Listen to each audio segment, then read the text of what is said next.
Welcome to Next Steps with John.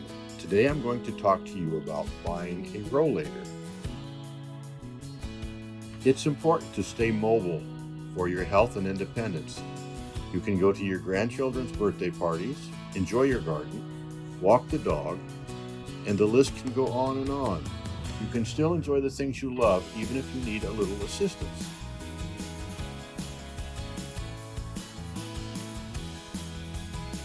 Assistive devices, such as rollators, will allow you to spend time with family and go to the events. And if you get tired, just take a seat and rest and get up and go at it again.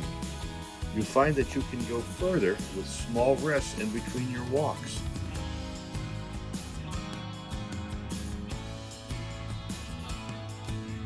The stability of a rollator will be there when you need it, and if it starts to get ahead of you, just tug on the feather-like brakes to slow you down or come to a complete stop.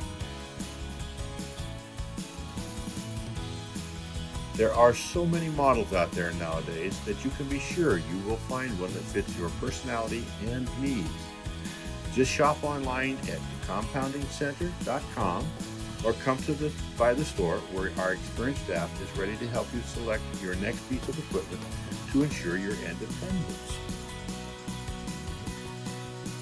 Stay tuned for my next episode, and remember, you can buy online at www.compoundingcenter.com or come to the store.